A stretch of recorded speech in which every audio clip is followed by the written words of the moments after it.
السلام علیکم. کیا حال چال ہے آپ کا؟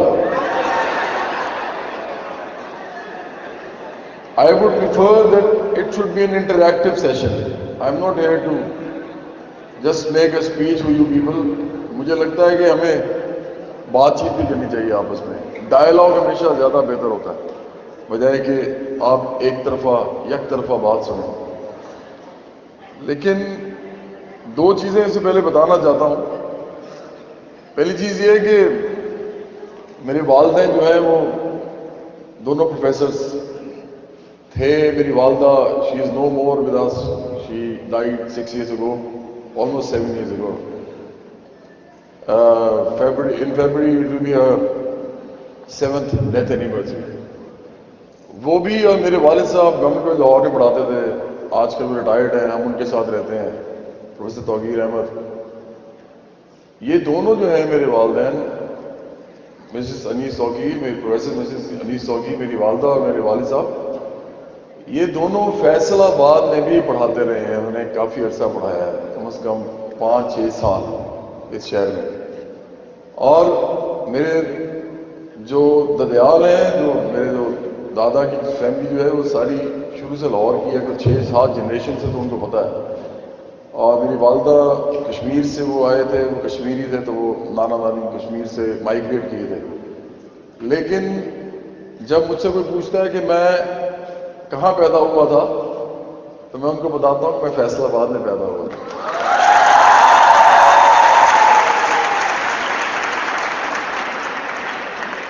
کئی دفعہ یہ بڑا ابہام بھی ہو جاتا ہے جب کئی دفعہ لوگ کہتے ہیں جی فیصل آباد میں پیدا ہوتے تو فیصل آباد کے ہیں, اور مجھے اس میں کوئی آر نہیں ہے. فیصل آباد کا بھی ہوں, میں لاہور کا بھی ہوں, میں راولپنڈی کا بھی ہوں, میں ملتان کا بھی ہوں, میں کوئٹہ کا بھی ہوں, میں پشاور کا بھی ہوں, میں آزاد کشمیر کا بھی ہوں. لیکن ابہام اس لیے ہو جاتا ہے کیونکہ پھر میں ان سے کہتا ہوں یار میں بلانگ شاید میری فیملی لاہور سے کرتی ہے, لیکن میں فیصل آباد میں پیدا ہوا تھا. اور اس لیے کہ میرے والدین دونوں سے یہاں پڑھا رہے تھے فیصل آباد گورنمنٹ کالج میں, میرے والد صاحب اور میری والدہ بھی. تو میں آپ کو یہ بتاؤں کہ مجھے بڑا فخر ہے کہ میں فیصل آباد میں پیدا ہوا تھا.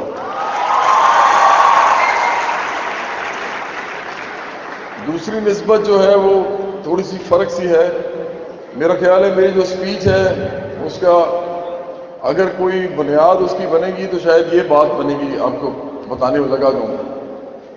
دنیا میں آپ جہاں مرضی چلے جائیں, آپ امریکہ میں جائیں, آپ کینیڈا جائیں, آپ انگلینڈ جائیں, آپ پاکستان جائیں, آپ انڈیا چلے جائیں, آپ بنگلہ دیش چلے جائیں, آپ افریقہ کے کسی ملک میں چلے جائیں, ایسٹرن یورپ میں چلے جائیں, مڈل ایسٹ میں چلے جائیں, آپ کو زمین پہ دکانوں میں, مارکیٹس میں, کارخانوں میں, اداروں میں,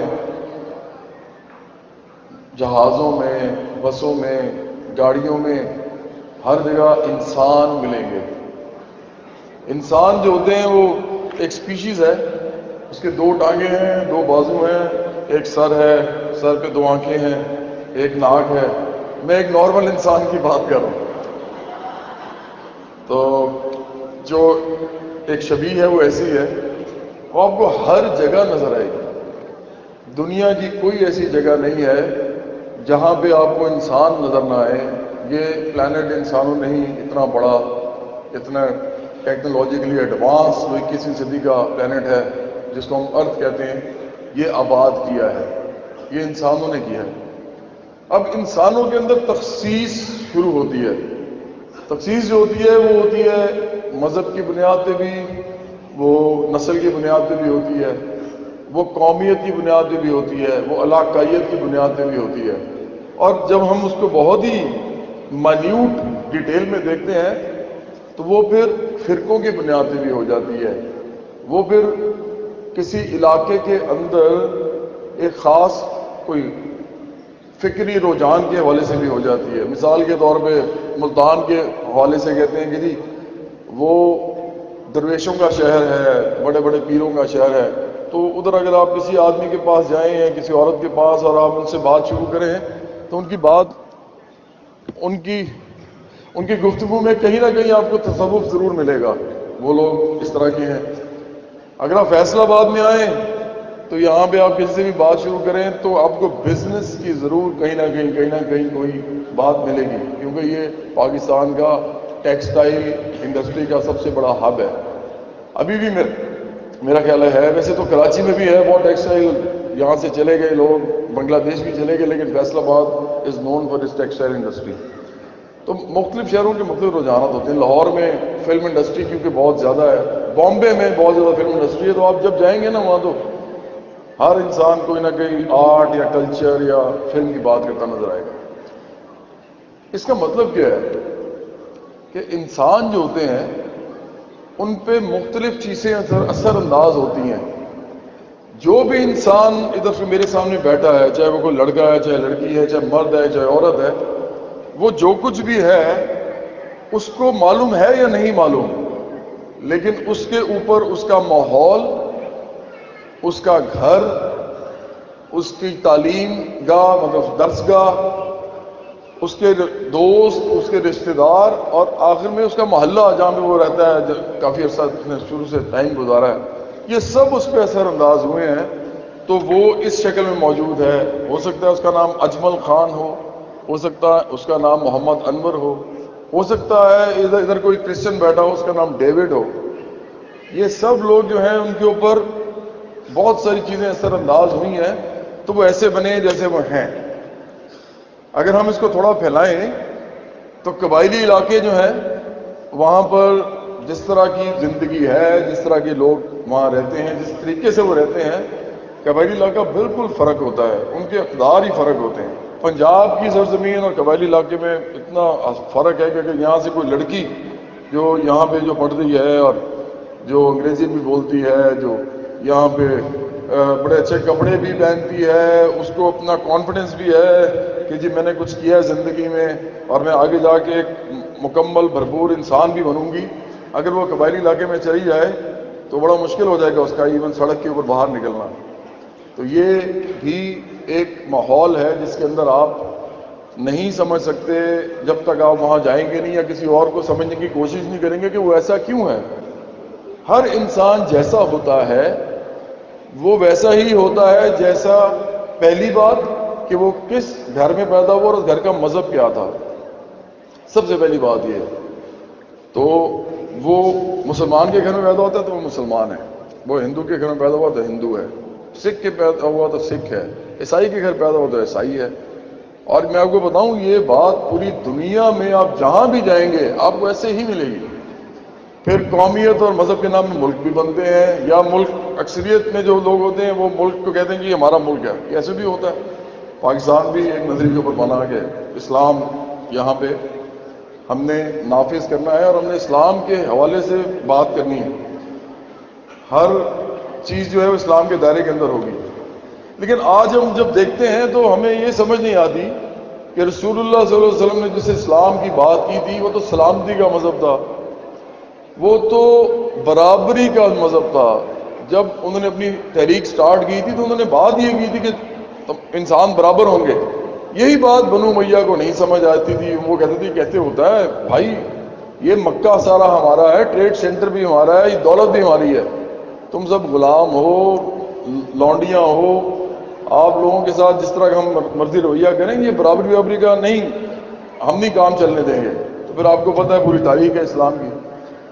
لیکن آج پاکستان کے اندر ہم جو دیکھتے ہیں وہ یہ دیکھتے ہیں کہ ہم یہاں 97% مسلمان ہیں، 95 سے 97 کہتے ہیں، لیکن ہے کیا کہ مسلمان ہی مسلمان کو مارتا ہے۔ جب ہے ہی مسلمان تو اور کس طرح ہوگا، مسلمان ہی مارے گا۔ تو کوئی مسلمان نام کا آدمی ارشد راشد کو مار دیتا ہے، اسی طرح کوئی اجمل جو ہے وہ اکمل کے گھر چوری کر لیتا ہے، کوئی لڑکی جو ہے پاکستان میں 8 بجے کے بعد سڑک کے اوپر اکیلی نہیں جا سکتی، اس کو مسلمان بھائی جو ہیں وہ چلنے نہیں دیتے سڑک کے اوپر۔ یہ کس قسم کا سوسائٹی ہم بن رہے ہیں؟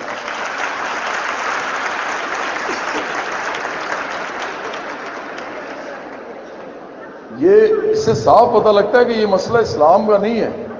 اسلام تو سلامتی کا مذہب ہے، اسلام تو برابری کا، بھائی چارے کا، محبت کا، پیار کا مذہب ہے۔ یہ معاملہ کچھ اور ہے، معاملہ یہ نہیں ہے۔ تو جب ہم پھر سوشل سائنس میں جاتے ہیں تو ہمیں اس کا جواب تلاش کرنا پڑتا ہے کہ اس کی وجہ کیا ہے۔ اچھا پھر یہ کیوں ہے کہ بالکل اسی طرح ہندوستان میں زیادہ لوگ ہندو ہیں، لیکن وہاں پر بھی اسی طرح ایک خاص ٹائم کے بعد لڑکی سڑک پر نہیں جا سکتی، اس کو اس کے ہندو بھائی نہیں جانے دیتے۔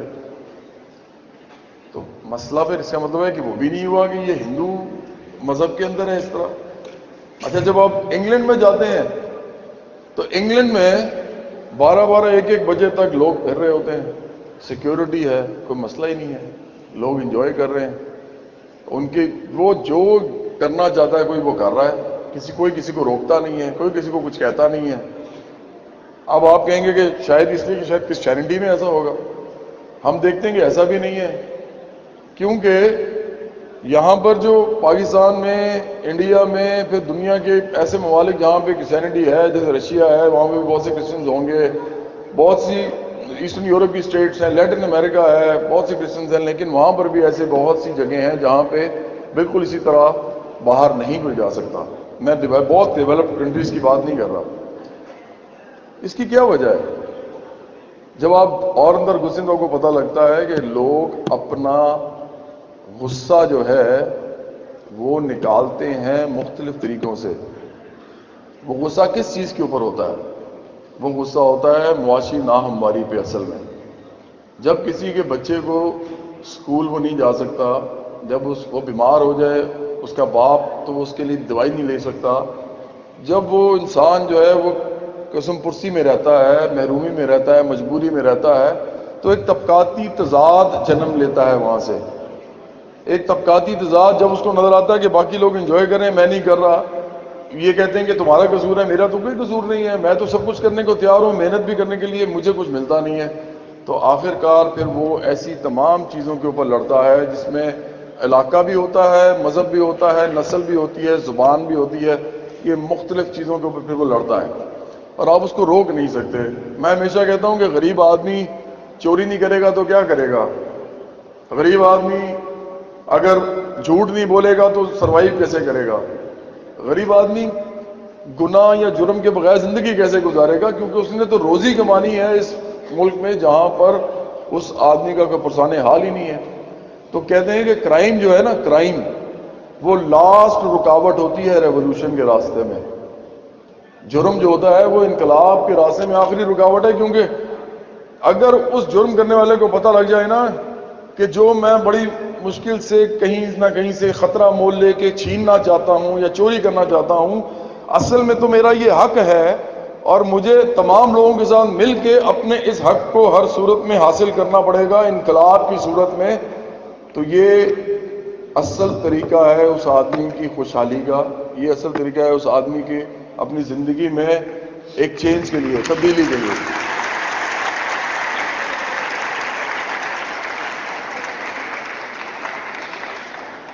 اب ہم انقلاب کی جب بات کرتے ہیں تو انقلاب کبھی بھی سوشل نہیں ہوتے، وہ سماجی انقلاب نہیں ہوتے۔ سماجی انقلاب تو کسی صورت کسی وجہ سے آتے ہیں۔ اصل وجہ انقلاب کی کیا ہوتی ہے اور اصل انقلاب ہوتا کیا ہے؟ اصل انقلاب صرف یہ ہوتا ہے کہ جب کوئی لوگ کسی بھی دھرنے میں جائیں، کسی بھی جلوس میں جائیں، کسی بھی جلسے میں جائیں، کسی بھی احتجاجی مظاہرے میں جائیں، تو جب وہاں سے وہ اپنی تئیں انقلاب کر کے نکلیں اور اپنے اپنے گھر میں پہنچیں تو ہر ایک کے پاس کھانے کی روٹی ہو، ہر ایک کے جیب میں پیسے ہوں، ہر ایک کا بچہ اسکول میں ہو اور ہر ایک کے پاس دوائی ہو۔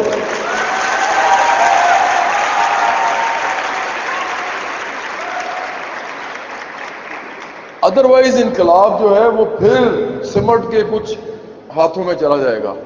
اب ہم سٹیٹسٹکس پہ تھوڑی سی بات کرتے ہیں۔ یہ بڑی مزدار بات ہے جو جب میں اس کو پڑھا تھا، جب میں نے اس کو پڑھنا شروع کیا اس طرح کی چیزوں کو، تو میں حیران ہو گیا کہ اس دنیا کس طرح ہے، کس طرح چل رہی ہے۔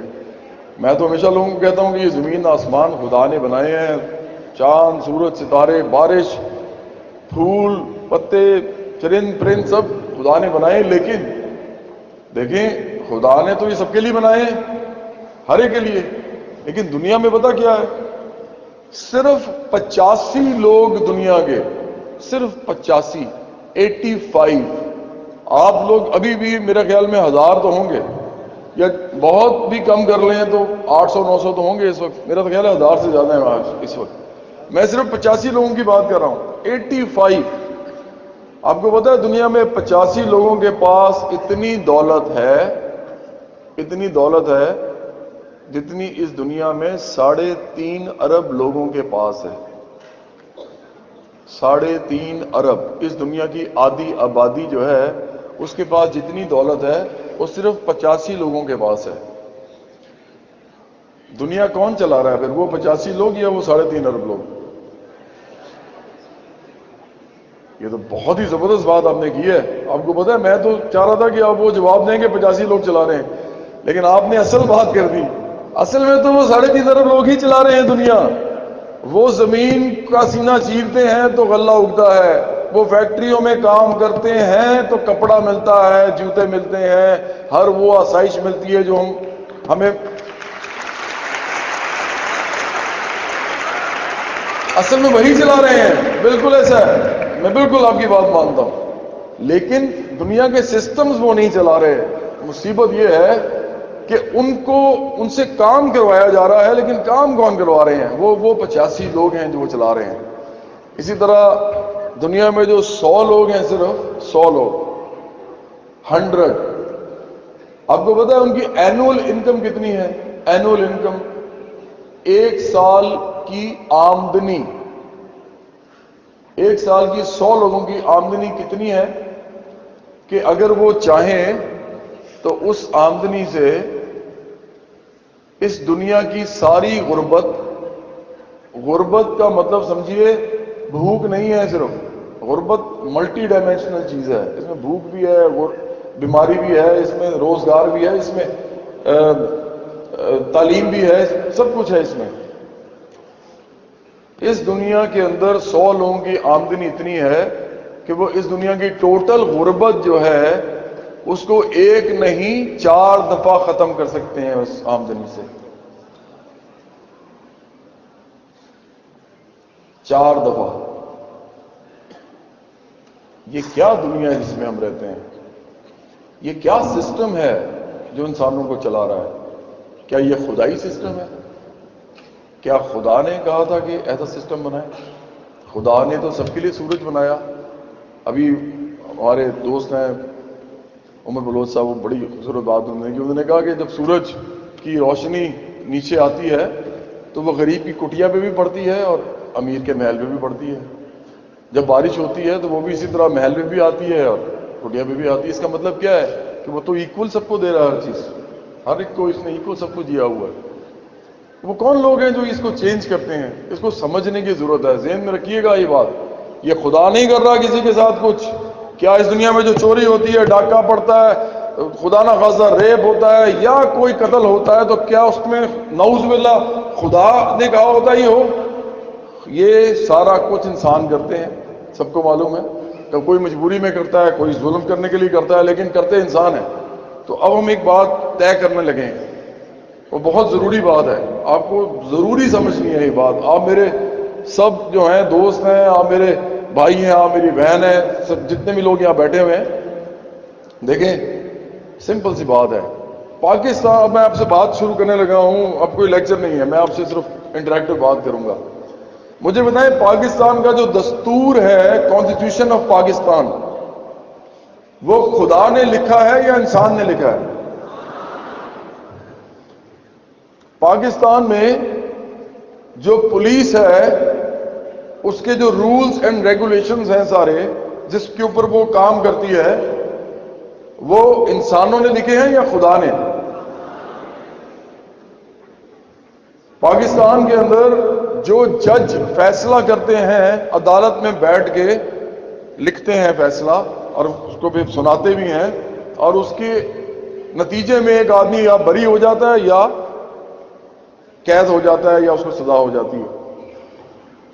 وہ جو جج کے پاس اتنی بڑی کیبنٹس ہوتی ہیں، ان کے اندر بڑی موٹی موٹی کتابیں پڑھی ہوتی ہیں، وہ کتابیں بھی اور وہ فیصلہ بھی وہ خدا لکھتا ہے یا انسان لکھتا ہے؟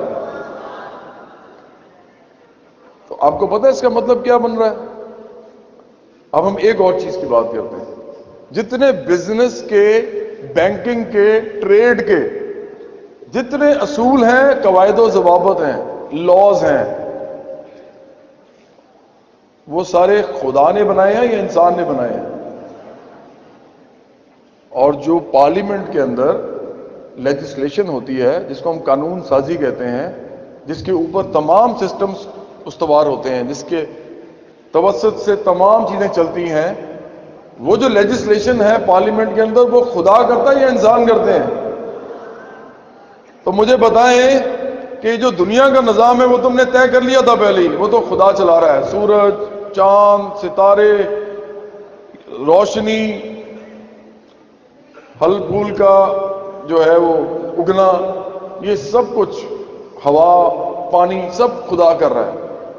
کیا یہ جو سسٹم ہے جو ہم نے بنایا ہے، جس کی ہم نے اساس کی سب کی بات کی ہے، اس میں لیجسلیشن بھی ہے، اس میں پولیس بھی ہے، اس میں کانسٹیٹیوشن بھی ہے، سب کچھ ہے، کیا یہ انسانوں نے بنایا یا خدا نے بنایا؟ تو جناب اگر یہ انسانوں نے بنایا ہے اور یہ اس قسم کا ہے کہ جس کی وجہ سے صرف 100 لوگ ساری دولت سمیٹ کے لے گئے ہیں اور 85 لوگ جو ہیں وہ پوری دنیا جو ہے اس کا بیڑا گردہ نے کر دیا ہے، تو اس سسٹم کو جو انسانوں نے بنایا ہے، اس کو چینج کس نے کرنا ہے؟ یہاں سے آپ کی چینج کی اور انقلاب کی راہ جو ہے اس کے لیے پہلا قدم شروع ہوتا ہے آپ سب کے لیے.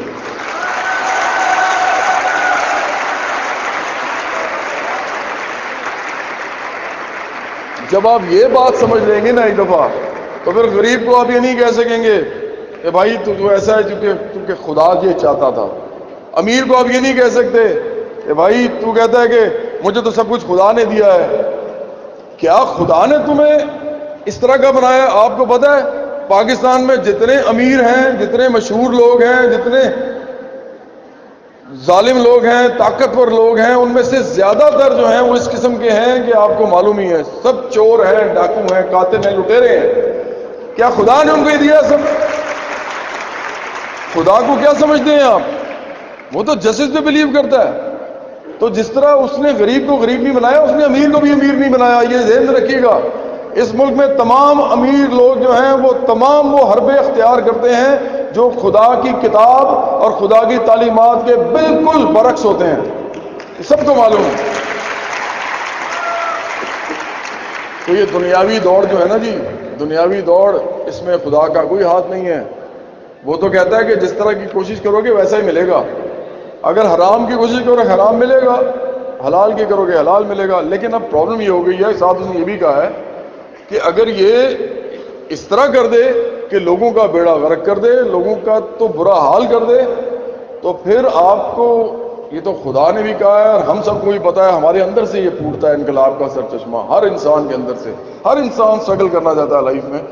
تو پھر آپ کو آگے بڑھ کے سسٹم کو چینج کرنا پڑتا ہے، اس نظام کو چینج کرنا پڑتا ہے. پھر آپ یہ نہیں کہہ سکتے کہ چلو یار چلنے دو ایسے. تو اس لیے میں جو آپ یہاں پہ آج آیا ہوں، میں صرف یہ کہنے آیا ہوں کہ international youth and workers movement کے 3 سب سے اہم ستون ہیں. یہ ایک انقلابی تنظیم ہے، اس کو آپ سیاسی بھی کہہ سکتے ہیں، کہ ہم الیکشن میں حصہ نہیں لیتے لیکن ہم سیاسی تربیت کرتے ہیں.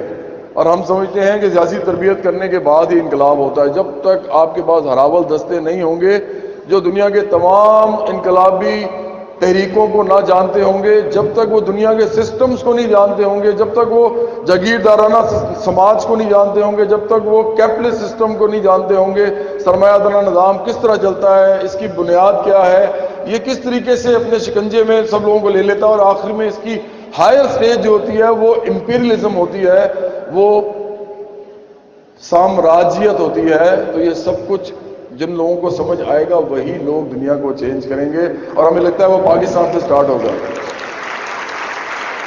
کیونکہ پاکستان میں جو کچھ ہم دیکھ رہے ہیں، ہمارے اندر ہر وقت تحریک پیدا ہوتی ہے انقلاب کی، ہر وقت چینج کی تحریک پیدا ہوتی ہے. ہمارے جو 3 ستون ہیں، ان میں سے ایک ستون مزدور ہیں جو اس ملک کی فیکٹریز میں، اس کے اداروں میں، اس کے آفیسز میں، دفاتر میں، ہر اس جگہ پہ جہاں پہ ویج لیبر ہے، جہاں پہ لوگ تنخواہ پہ ملازمت کرتے ہیں، چاہے وہ 5 لاکھ روپیہ تنخواہ لیتے ہوں، چاہے وہ 5,000 روپیہ تنخواہ لیتے ہوں، آخرکار وہ ویج لیبر ہیں سارے، وہ ایک سسٹم کو سرو کر رہے ہیں صرف اپنی تنخواہ کے لیے. ہم ان سب کو مزدور گردانتے ہیں. اس میں سروس انڈسٹری بھی آ جاتی ہے اور اس میں انڈسٹریل ورکر بھی آ جاتا ہے، مطلب انڈسٹری بھی آ جاتی ہے جو پروڈکشن کی انڈسٹری ہوتی ہے. ہم ان کو مزدور کہتے ہیں. ایک ہمارا ستون وہ ہیں، کیونکہ یہی وہ لوگ ہیں جس سے وائس چانسلر صاحب نے کہا he was very kind actually to endorse our point of view, لیکن میں نے بھی بات بھی نہیں کی تھی تو آپ نے وہ کر دیا پہلے ہی. اور یہ بہت، ان کے لیے بہت زیادہ کلیپ کریں. I was delighted to see an enlightened man to be the vice chancellor of this university, esteemed university. تو میں سمجھتا ہوں کہ ایک ہمارا جو ستون ہے وہ یہ ہے، اور دوسرا ہمارے کسان ہیں. کسان ابھی بھی 45 to 50% ہماری ورک فورس ہے پاکستان کی. امریکہ میں صرف 1% سے کم لوگ کسان ہیں. کسان میں اس لیے کہتا ہوں کہ میں بڑے ایگریکلچر کو بھی کسانوں میں لے رہا ہوں، ایگریکلچرسٹ کو، لیکن بہرحال جو لوگ کھیتی باڑی کرتے ہیں وہ صرف 1% سے کم ہیں. اتنی آٹومیشن ہے وہاں پہ مشین سے سب کچھ کرتی ہے، ضرورت نہیں ہے مینول لیبر کی. لیکن چونکہ پاکستان ایک پسماندہ ملک ہے، یہاں پہ 45 سے 50% لوگ ابھی بھی کھیتی باڑی کرتے ہیں اور ہمیں ہماری روٹی دیتے ہیں، غلہ اگا کے دیتے ہیں، جس سے ہم سب اس وقت یہاں بیٹھے ہوئے ہیں. ان کے لیے بھی ایک بہت زوردار کلیپ کریں. وہ اصل لوگ ہیں اس ملک کے.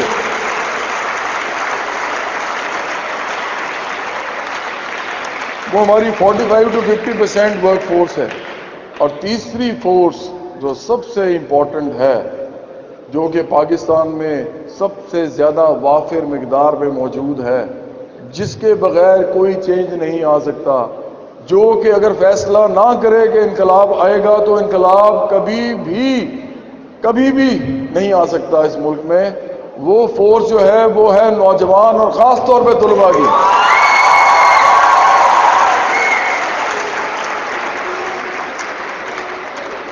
ہم چاہتے ہیں آپ اسکالر بنے، ہم چاہتے ہیں آپ ایکٹیوسٹ بنے، آپ پولیٹیکل ایکٹیوسٹ بنے. چینج سوشل ایکٹیوسٹ بھی لے کے آ سکتے ہیں تھوڑا بہت، لیکن بڑا چینج بھی آپ پولیٹیکل ایکٹیوسٹ لے کے آتا ہے. آپ ایکٹیوسٹ بنے، آپ اسکالر بنے، آپ لیڈرز بنے، اور آپ سارے لیڈرز ہیں. بس ٹیل یو، آپ جب سب کے ساتھ ہم چاہتے ہیں کہ یہ جو لیڈرشپ کا پوٹینشیل ہے یہ صرف باہر آ جائے، سامنے آ جائے، نظر آئے، نمایاں ہو جائے، بالکل ہر ایک کے سامنے واضح ہو جائے. تو اس کے لیے international youth and workers movement ہے. ہم یہاں ممبرشپ بھی کریں گے، ہم چاہیں گے ہمارے ممبرز بنیں. ہم اس ملک گیر تحریک کو لے کے چل رہے ہیں آہستہ آہستہ. اب ہم آپ کو بہت جگہ نظر آئیں گے، ہم آپ کو میڈیا پہ بھی نظر آئیں گے. میڈیا میں نہیں بھی دکھانا چاہے گا کیونکہ اس کو بھی شاید یہ پسند نہیں ہے کہ ہم جیسے لوگ بھی کام کریں، لیکن کیونکہ وہ بھی آخرکار تو سرمایہ دار ہے نا. سرمایہ دار کو اتنی اچھی اس طرح کی باتیں سیدھی پسند نہیں آتی، لیکن ہم پھر بھی نظر آئیں گے کسی نہ کسی طریقے سے. ہم آئیں گے نظر، تو جب ہم نظر آئیں گے تو آپ کو اچھا بھی لگے گا کہ ہمارے پارٹ ہیں. تو ایک ملک کی تحریک ہے یہ، ہم پورے ملک میں جا رہے ہیں. فیصل آباد کے اندر ہم نے آج سٹارٹ کیا ہے، ایگریکلچر یونیورسٹی سے سٹارٹ کیا ہے. ہمارے ممبرز بنیے، ہمارے بازو بنیے، ہمارے ساتھ چلیے. ہمارے دوست ہیں یہاں پہ جو آپ کے ساتھ یہ بات کر سکتے ہیں. ہماری ویب سائٹ ہے، وہ بتا سکتے ہیں، میں بھی بتا دیتا ہوں، www.iywm.org. International youth and workers movement اس کا مطلب بنتا ہے. IYWM یہ ہماری آرگنائزیشن کا نام ہے، اس کی ایبریویشن ہے. تو آپ ہمارے ساتھ چلیں، ہمیں بڑی خوشی ہوگی کہ ہم مل کے کچھ سیکھیں گے، کچھ سکھائیں گے. کبھی بھی دو جب لوگ اکٹھے بیٹھتے ہیں تو صرف سکھانے والا کوئی نہیں ہوتا، دونوں سیکھتے ہیں. جانے سے پہلے میں اپنی بات ختم کرنے سے پہلے ادھر جو میری وجہ پہچان ہے میں وہ ضرور کرنا چاہوں گا آپ لوگوں کو.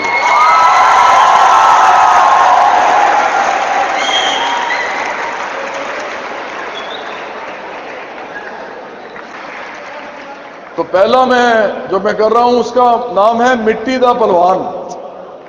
اور یہ مٹی دے پہلوانوں کے لیے نہیں ہے، یہ ان لوگوں کے لیے ہے جو نہیں بننا چاہتے مٹی دا پہلوان، اور جب مٹی دا پہلوان کو سمجھتے ہیں کہ یہ گمراہ ہے بیچارہ، تو اس کے لفظ غور سے سنیے گا، اس کے بعد پھر ہم دوسرا سانگ بھی کریں گے۔ تو ماں کیا ہوتی؟ ماں تو عورت ہوتی ہے۔ مجھے سب سے زیادہ خوشی اس بات کی ہوئی ہے آج یہاں پہ آ کے کہ جتنے لڑکے ہیں اس سے زیادہ یہ اتنی ہی تعداد میں لڑکیاں بھی ہیں۔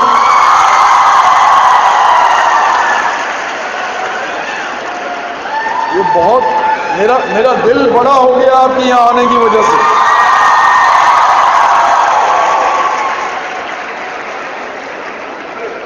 سب سے بڑا سوشل ایجنٹ اگر کوئی دنیا میں ہو سکتا ہے تو وہ عورت ہوتی ہے اس معاشرے کی۔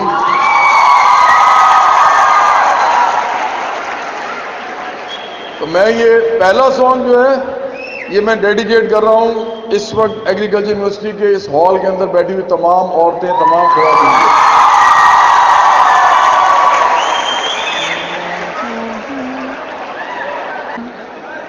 مٹی دا پلوان تو بندیا مٹی دا پلوان، او مٹی دا پلوان تو بندیا مٹی دا پلوان، جھوٹی تیری شان او بندیا جھوٹی تیری آن، جھوٹی تیری شان او بندیا جھوٹی تیری آن، او ایک دن نے لے جانی ہے،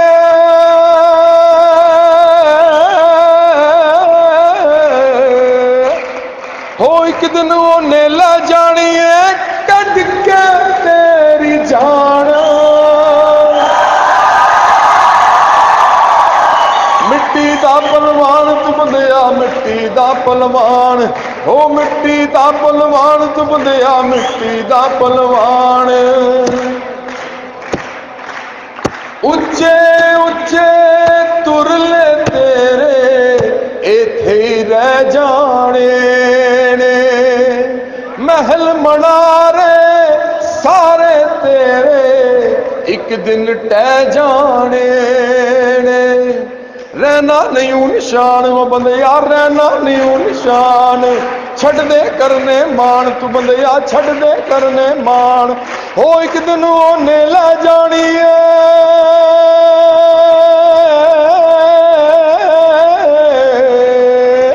ہو ایک دن نے لے جانی ہے کٹ کے تیری جان،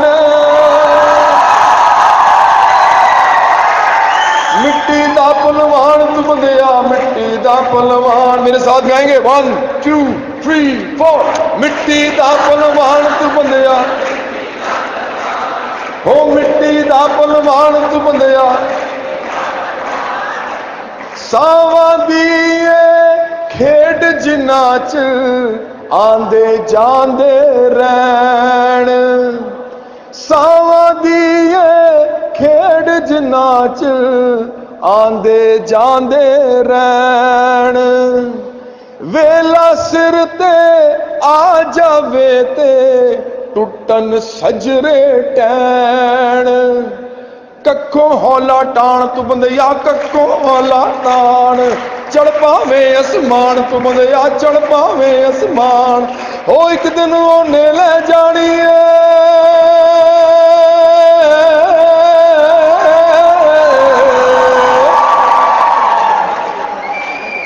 میرے ساتھ کہیں گے اب کٹ کے تیری جان، میرے ساتھ کہنا ہے ہو ایک دن نے لے جانی ہے کٹ کے تیری جان، مٹی دا پلوان تو بندیا مٹی دا پلوان، بس مٹی دا پلوان تو بندیا مٹی دا پلوان، ہو مٹی دا پلوان تو بندیا مٹی دا پلوان، بس مٹی دا پلوان تو بندیا